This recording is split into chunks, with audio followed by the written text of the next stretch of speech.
Nós vamos ter espaço para conversar um pouquinho mais depois, que eu sei que 10 minutos é pouquinho mesmo. Eu vou deixar vocês com o Fernando para a gente continuar vendo dados que são gritantes.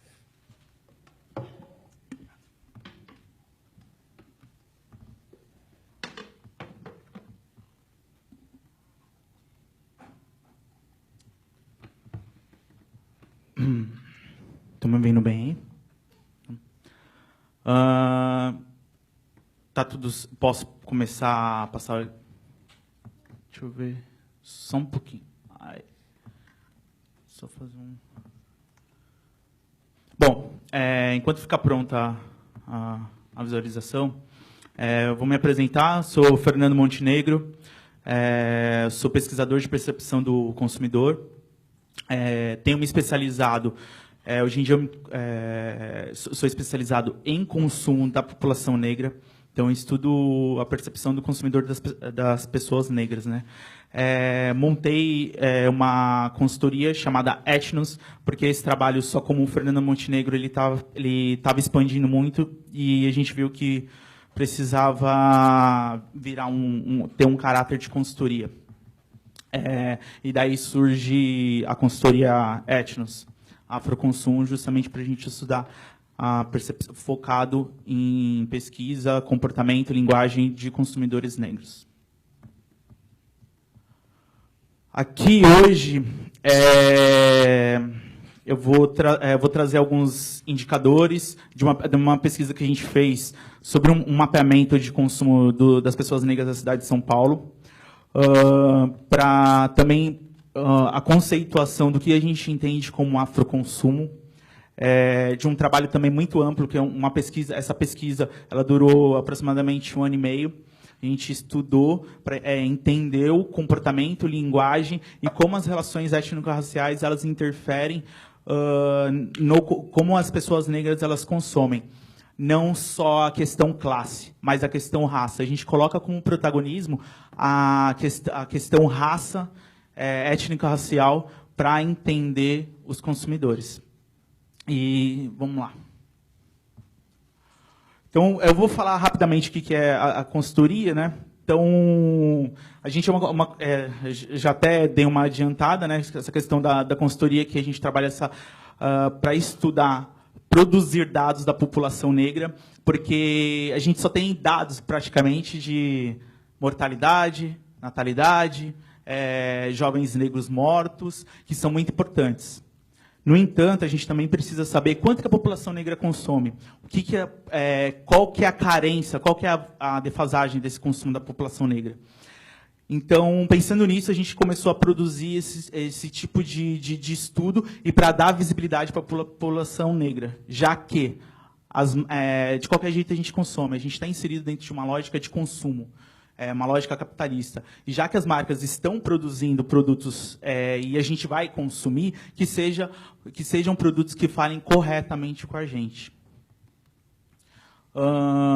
E aí a gente trabalha com a questão de fazer pesquisa, planejamento estratégico, sempre colocando o público negro como protagonista. Eu trabalhei muito tempo também com parte de pesquisa e planejamento, e um dos critérios, né, de separação até de público-alvo tal, era muito classe. Classe e gênero apenas, né? E a gente começou a entender, raça faz muito sentido para a população negra, porque o racismo ele interfere diretamente como a maneira como a gente consome, né? E vai ficar muito claro também no decorrer da apresentação. Deixa eu só pegar uma água aqui, dá uma licença.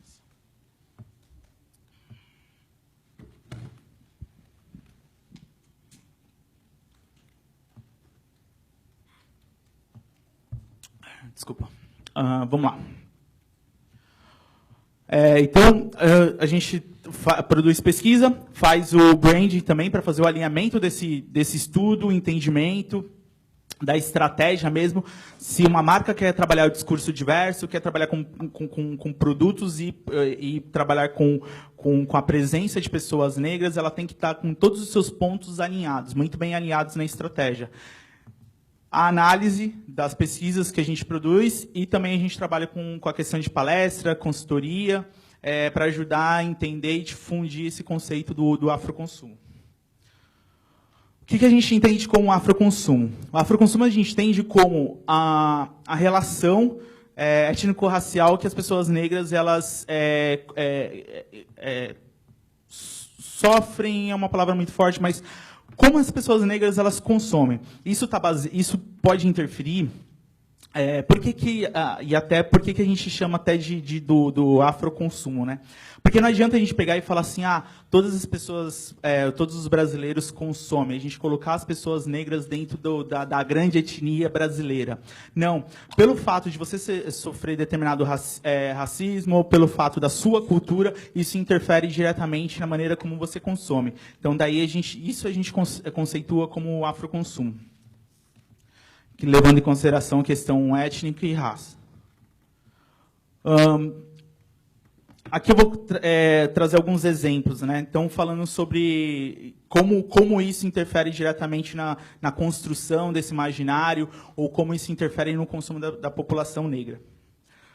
Por exemplo, mulheres negras. Mulheres negras elas têm uma grande dificuldade de encontrar maquiagem. A gente fez uma pesquisa onde 50% das mulheres elas reclamaram de não conseguirem achar maquiagem baseada no seu tom de pele. Base, corretivo. Isso é um número muito forte. A gente vê mulheres negras tentando comprar maquiagem e não conseguem comprar maquiagem. E aí isso interfere diretamente porque é o seguinte, as mulheres negras elas vão lá, compram um tom de pele. Aí não acha. Aí não consegue chegar no tom. Aí vai lá e compra outro. Aí não acha. Aí vai lá e compra um terceiro. Aí tá quase. Então vamos lá, vamos fazer o seguinte. Elas ainda vão lá e misturam essa cor. Não tem cabimento isso. E aí, por que isso interfere? Aí eu estou falando, olha como a questão étnica e raça ela interfere. A mulher negra paga mais pela maquiagem do que uma mulher branca. Entendeu? Então, olha a relação. Isso porque a gente está falando só desse recorte. E olha como é importante a gente separar raça, etnia, para definir a questão consumo. Né? Outro dado. Calças. Mulheres negras têm muita dificuldade de comprar calça. Caramba, menino! A gente estudou. Caramba! Bom, pelo jeito, acho que a pesquisa deu certo, porque estão afirmando que realmente... obrigado pela luz. E isso também interfere em outra questão de que como mulheres negras gastam mais com roupa. A gente fez uma pesquisa de 49% dessas mulheres não têm dificuldade de comprar calças. Por quê?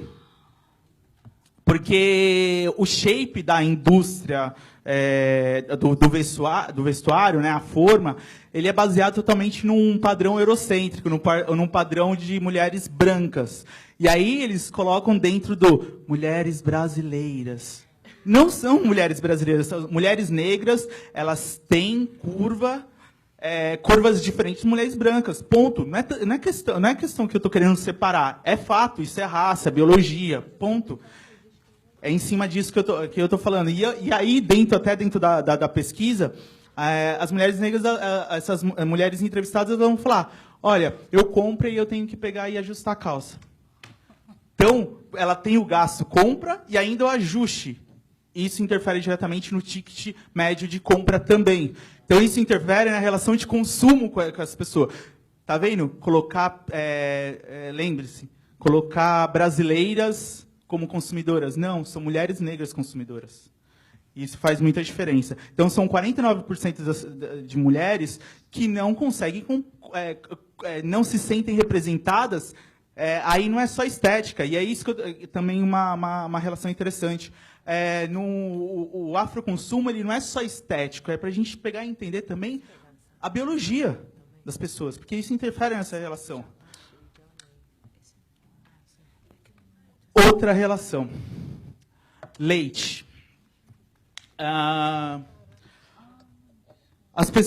Tem um estudo eu não vou lembrar agora do instituto, tem ali a fonte, eu não vou lembrar agora esse instituto, mas é um instituto americano que ele fez uma pesquisa, um levantamento de que até aproximadamente 80% da população negra mundial tem intolerância à lactose.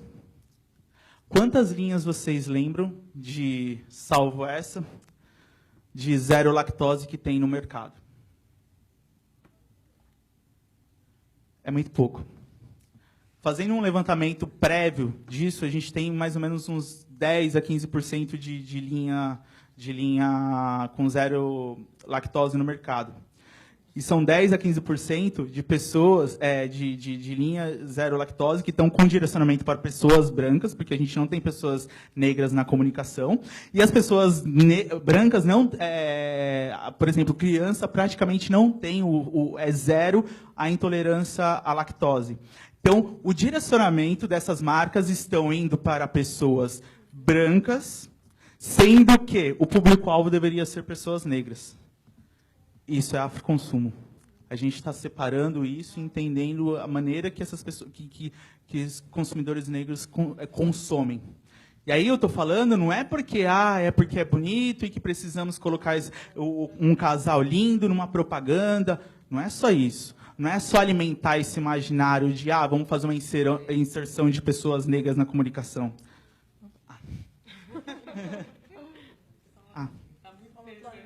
Legal. Posso? Não, mas... Tá. Vamos lá. Eu vou dar uma acelerada aqui, desculpa. Então, não é só a gente pegar e falar sobre a questão de inserir pessoas negras. É a gente pegar e produzir o que isso interfere. Por exemplo, num momento de crise, você está lá consumindo um detergente, não sei se tem aqui, mas tem IP, tem minuano, você consome sempre o IP. Se você não tem conexão, no momento, por exemplo, de crise, você vai pegar e vai ir para o mais barato. Você não vai se esforçar para comprar essa marca, porque você não tem conexão, 77% dessa população. E 61% compraria mais se tivesse ou pessoas negras na comunicação, ou se tivesse produtos desenvolvidos voltados para essas pessoas. O que isso representa? 3,2 bilhões. As pessoas, e aí eu estou trazendo até um dado de São Paulo, que a gente fez um levantamento, a gente conseguiu levantar esse número, produzir, até um dado inédito, de que a população da cidade de São Paulo movimenta mais de 3 bilhões ao ano. São 3 bilhões de reais que estão indo sem nenhuma relação com essa descolado de relação de consumo. E outra coisa, as marcas elas poderiam aumentar 61% de consumo se se realmente produzissem produtos voltados para a população negra. Isso é muito bom para a gente, enquanto afroempreendedores. Ainda bem. Por isso que o afroempreendedorismo ele começa a levantar muito forte em relação a isso, para resolver esse gap da representação e de produção para nós mesmos. Por isso que é tão importante a gente fomentar isso também. E aí, um exemplo muito forte é o Beleza Natural. Beleza Natural planeja, a projeção, né, é de faturamento 1 bilhão em 2018. Então, ou seja, o afroconsumo ele dá certo. Ele é um negócio rentável. Não dá para a gente ignorar. Então, sendo assim, né,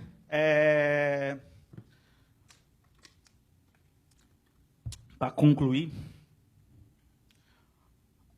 a gente, nós, enquanto pesquisadores, na Etnos e tudo mais, a gente produz pesquisa qualitativa para entender esse consumidor que não é só a questão da representatividade estética. A gente precisa entender que tem a questão de representatividade biológica. Então, por isso que a gente fala muito raça e etnia. Raça e etnia. E se as marcas não falarem com a gente, né, a gente precisa o quê? A gente tem um potencial muito forte, que eu vou trazer rapidamente, só falar um dado aqui que é muito importante, uma historinha, só para vocês terem uma noção. A BPEC fez um levantamento... liberou uns dados apontando uma queda de 26% na indústria da beleza. 26% em venda de alisantes. Aí, o que elas vão falar? São 26% que teve essa queda de venda de alisantes, e eles falam assim, é por causa de crise econômica e porque as mulheres estão tomando menos banho e lavando menos o cabelo. Aí eu pergunto para mulheres negras que estão aqui, vocês estão tomando menos banho? Não. É uma mudança de comportamento que está acontecendo. E aí, isso que entra, essa questão de raça, eles são tão racistas e presunçosos que eles vão falar assim, não, é porque elas não estão tomando banho, ou é porque elas estão com menos dinheiro, é por causa de crise. E aí, quando você vai estudar as mulheres consumidoras, as mulheres que entraram para a naturalização, elas vão pegar e vão falar, não, muito pelo contrário, hoje eu até gasto mais do que eu gastava antes, por exemplo, quando eu alisava meu cabelo. Então, ou seja, o que está acontecendo é uma pulverização desse consumo. Esse consumo, por exemplo, você tem, às vezes eu até trago quando tem mais tempo, mas a questão do shampoo bomba de café. A questão do shampoo bomba de café, por exemplo, que as meninas usam, fazem uma receita caseira de shampoo bomba de café. Isso, a BPEC que vai fazer esse levantamento de cosmético, ela não vai pegar e isso não vai mensurar dentro dos cosméticos. Mas as meninas estão usando shampoo bomba de café para pegar e ajudar no crescimento capilar. E isso daí vai pro café. Agora, então, eu vou finalizar aqui, mas a gente precisa entender isso, dar visibilidade às pessoas negras, fomentar todo esse consumo negro, a produção negra, é muito importante, por quê? Porque aí a gente dá esse recado. E aí que eu estou falando que essas pessoas, as marcas, por exemplo, a linha Tô de Cacho surge, por quê? Por conta do que você começa a ver esse envolvimento das pessoas negras, dessas mulheres negras param de comprar um determinado tipo de produto. Então, por isso que a gente precisa entender nosso poder de consumo. E aí eu finalizo com essa frase, né, que do Tom Burrell, um importante comunicador, que ele vai falar: as pessoas negras não são pessoas brancas de pele escura. Então, a indústria precisa entender que as pessoas negras elas não têm que se adaptar a pessoas brancas. A indústria